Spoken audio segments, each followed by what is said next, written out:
Hello guys, welcome back to my YouTube channel. Today on Political Science, we're going to be looking at the subject of political economy. So whether you're students or you're just a curious learner wanting to learn about the relationship between politics and economy, this is just the right video for you. For a better understanding, we're going to be looking at the meaning of political economy as a field of study, and political economy as an analytical framework. So stick to the very end of this video to learn about this. Let's get started. Before we dive into the meaning of political economy, it is pertinent for us to at least give a brief history about the evolution of political economy. Well, political economy, just like most subjects in social sciences, traces it through to the classical periods where you have scholars like Aristotle, Plato, whose work covered governance, wealth, and the likes of it. But as a formal study, political economy can be traced to the 17th and 18th century, late 17th and early 18th century.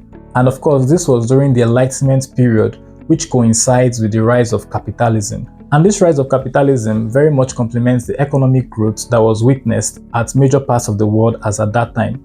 This was when scholars like Adam Smith sought to understand the relationship between politics and the economy. In Adam Smith's work, The Wealth of Nations, written in 1776, which laid the groundwork for the study of political economy, where he examined how the role of the government in the economy, free markets, the role of the division of labor, and other concepts that are in line with the development of political economy. This laid the groundwork for the development of political economy, and this was referred to as the classical political economy. Fast forward years later to the 19th century, where we have scholars like David Ricardo and Robert Malthus, who wrote on the concept of comparative advantage and how the population impacts on the available resources. Their ideas were very much in line with that of Adam Smith, which supports the capitalist system. And it was this same 19th century, another scholar by name Karl Marx, whose idea revolutionized the whole concept of political economy,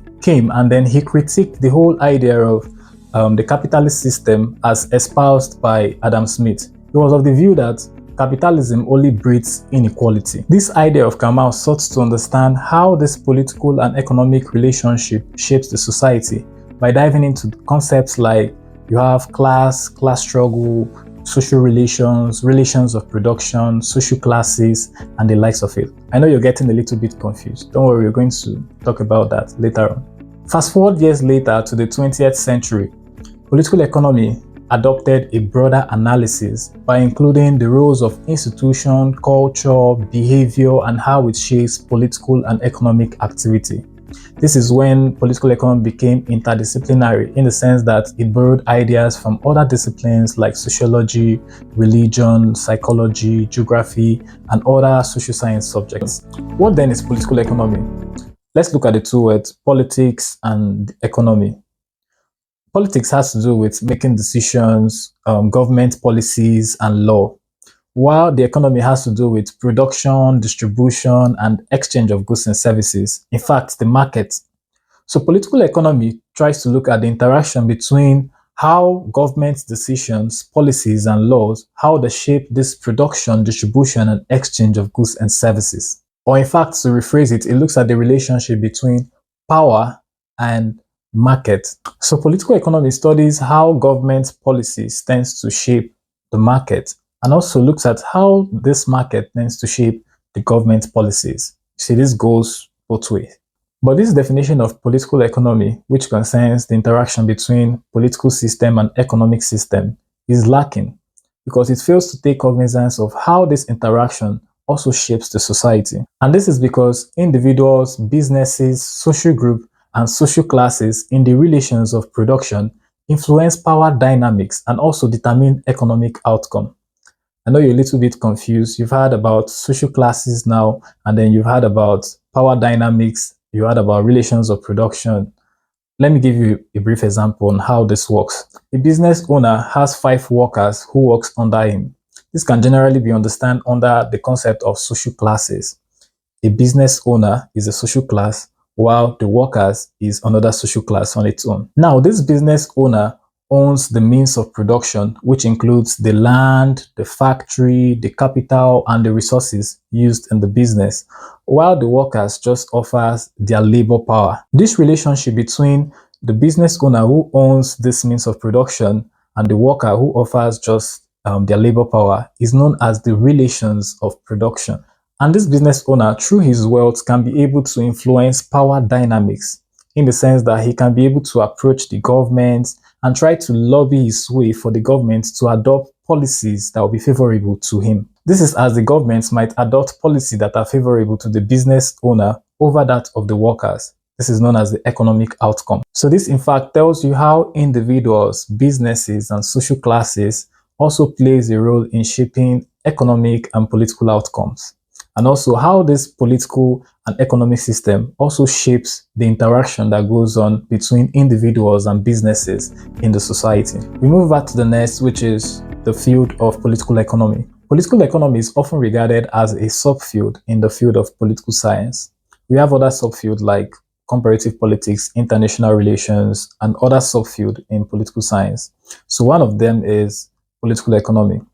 So as stated earlier, political economy is that field of study that helps us understand the interaction between politics and the economic system. That is how power in terms of policies, actions, activities, and laws by the government influences production, distribution, and exchange of goods and services. And also how this interaction shapes the society in terms of social classes in the relations of production. One notable thing of political economy as a field of study is that it is interdisciplinary. Since political economy centers on understanding how this interaction shapes the society, so this means it borrows ideas from other social science courses, and in fact other courses in general such as psychology, sociology, history, law, geography, that also involves aspects of the society. For example, the concept of class struggle by Karl Marx traces its roots to the field of sociology. So by borrowing ideas from all these field of study that concerns the study of the society, it allows us to understand how this interaction between political system and economic system shapes the society in all aspects at large. Political economy, we basically tend to study how government policy shapes the economy, how businesses influence laws, or why certain groups in society have more power than the others. How do wealth and resources influence who gets power in the society? Why do some economic policies benefit certain groups more than the others? So you see, political economy touches on several aspects of the society, and this is because it draws its insight from different fields in social sciences, and this helps giving us a complete picture of how the world functions. So we'll move over to the next. Political economy as an analytical framework or tool. Political economy as an analytical framework or tool has to do with the application of the study of political economy to understanding real-world issues and the complexities of relationship that takes place between politics and the economy and how this shapes the society. And also understand how this impacts on real-life situations around us. That is the implications of this politics and economic relationship in shaping the society around us. To understand better how this analytical framework of political economy helps us to understand the real-world issues around us, let's take, for example, the government of a country decides to increase its tariff on imported goods and services in order to protect its local industry against foreign competition. On the surface level, why this might just be the government just trying to protect its local industries against competition. But based on the analytical framework of political economy, we can be able to look at why do the government adopt this policy in the first place? This could be as a result of the fact that the local manufacturers within that very country lobby their way and try to influence the government to adopt such policy. Because through the adoption of such policy, they tend to make more profit as the people who are being forced to buy from them. So this means that the government adoption of such policy is not as a result of the fact that it benefits the entire citizen, but as a result of the fact that it tends to benefit a particular social class, which is the business people. And of course, this could further strengthen the income inequality that exists in that very nation. So you see, political economy as an analytical framework helps us to understand why did the government make this policy in the first place? what groups are actually influencing the government in the adoption of this very policy. So this allows us to ask deeper questions than just trying to understand this relationship on the surface level. Another example could be in the aspect of global trade. On the surface level, global trade is just concerning the relationship in terms of the transaction between two countries. But when we move deeper into understanding the global trade through the analytical framework of political economy, we can ask questions like, why do this nation adopt this very policy over the other? And what group in that very nation tends to influence the decision making that made such nation in adopting such policy in the interaction with other nations? So you see, political economy as an analytical framework helps us to critically examine this relationship between politics and the economy, as well as how it shapes the society. This is because political decisions and economic outcome has its way of affecting the distribution of power and wealth in the society. So next time when a particular policy of the government is being made, we can ask questions like, who benefits from this policy? As well as how do these welfare programs of the government and the increase in taxation and other policies of the government, how do they affect the distribution of wealth in the society? Another scenario is in the implementation of a new minimum wage. Business owners, which are a form of social class, might try to influence the government from the adoption of the increase in minimum wage because this would affect their profits, whereas the social class, which are the workers, might try to influence the government to adopt such as this benefits them. So you see, the relationship between these two social class, that's the business owner and the workers, actually affects the way that the government tends to determine the economic outcome that takes place in the society. And it is only through this analytical framework of political economy that we're able to understand how this relationship is able to affect power dynamics as well as determine economic outcomes. This brings us to the end of this video.